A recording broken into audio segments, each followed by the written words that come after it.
All right, let's get right into it. Welcome to today's Explainer, where we are breaking down a massive Coppa Italia final clash between Lazio and Inter. To do this right, I'm bringing you two distinct analytical perspectives to drive this rapid-fire breakdown. First, we're going to channel our inner Analyst A, completely obsessed with expected goals, high-density mathematical probabilities, and the raw data. But hey, data needs context, right? So we'll also be channeling Analyst B, our tactics-obsessed, chalkboard-loving persona who looks at progressive carries, pressing triggers, and spatial dominance. By blending the raw math with the tactical eye, we're going to uncover exactly how this final will be won or lost. Let's dive in.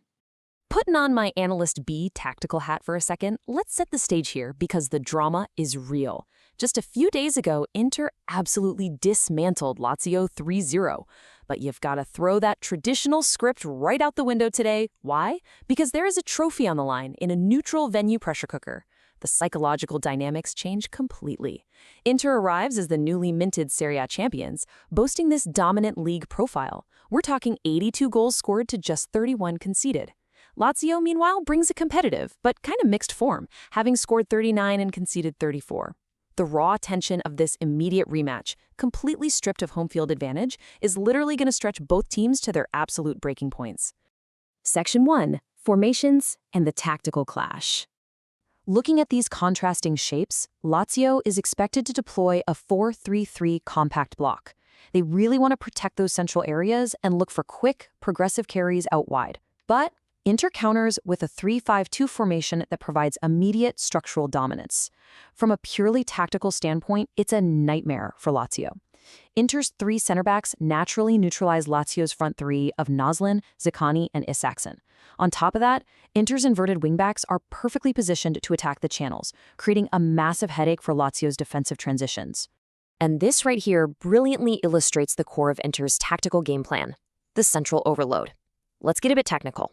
By flooding the midfield with extra players, specifically guys like Barella, Çalhanoğlu, or Suchik, and Mkhitaryan or Frattesi, Inter completely dominates possession.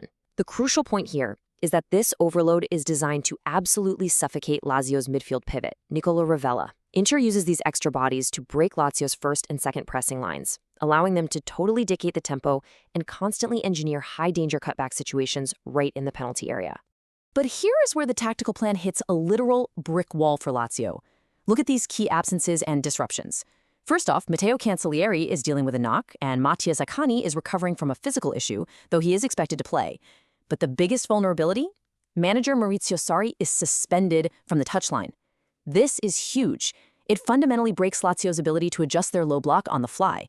In a match where Inter will be constantly shifting pressing triggers and rotating their central overloads, not having Sarri on the touchline to bark immediate tactical corrections is a devastating disadvantage for the underdogs. Section 2. The vertical battle and key matchups. This brings us to what we call the vertical battle. On one side, you've got Lazio's star player Mattia Zaccagni. He is their absolute most direct wide threat, constantly attacking inside from the left and drawing fouls. On the flip side, you have Denzel Dumfries and Inter's aggressive right-sided combinations.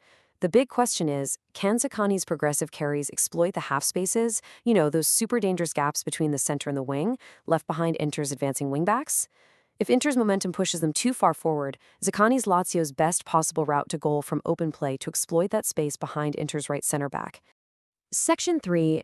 XG anchors and fantasy value. Okay, time to channel Analyst A.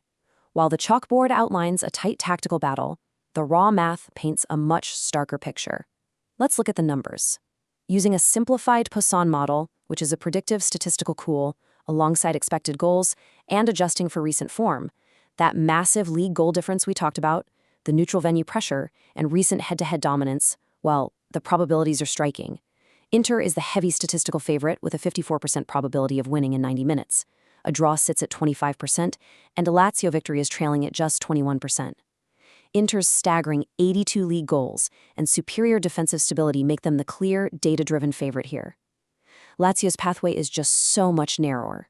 They have to rely on flawless transition efficiency and absolutely maximizing set-piece value to defy these odds. The absolutely crucial point is this projected number, 1.65. That is Inter's expected goals, or XG, for this match. Compare that to Lazio's projected 0.95 XG. The model is essentially pointing heavily toward a 1-2 Inter victory. The data tells us that superior attacking volume over 90 minutes almost always wins out, and Inter's offensive machinery is simply generating much higher quality chances than Lazio's current setup. It's just math. So who's actually cashing in on that XG? Let's look at the ultimate fantasy anchors. Lautaro Martínez is sitting at an elite 38% scoring probability. He is the unquestioned statistical focal point of this match.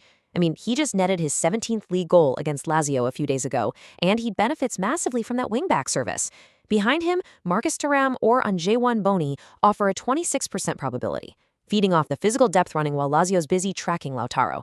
For Lazio, Zaccagni is the beacon of hope at 21%, attacking the box from the left. But clearly Lautaro is the premier fantasy anchor for this final. Section 4. Discipline, cards, and chaos. Now, the most interesting variable here is the number 4.8. Pulling the referee data, we see Marco Guida is assigned to this final. Guida has a really high card issuing profile, giving out up to 4.8 yellow cards per match, depending on the competition sample. In a high-stakes, neutral venue final like this, a referee willing to go to his pocket early introduces a massive chaos factor that can completely alter the match state. It's a real game changer.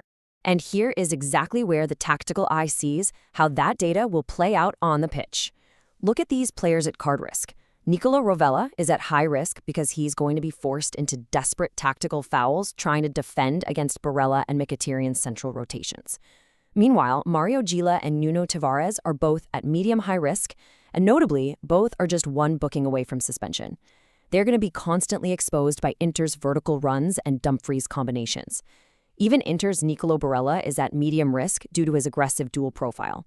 Honestly, expect 4 to 6 cards here, mostly in those central midfield duels and late-game transition fouls. Section 5, the final verdict. So, I leave you with this sharp, provocative question. Who cracks under the neutral venue final pressure? Will Lazio's compact defensive block and transition efficiency crumble without their manager on the touchline? Or will Inter's heavy rotation and overwhelming structural dominance falter in a winner-takes-all scenario? The data definitely leans heavily towards Inter's 3-5-2 machine, but finals are exactly where probability meets pure chaos. Thanks for joining me on this explainer, and enjoy the tactical battle.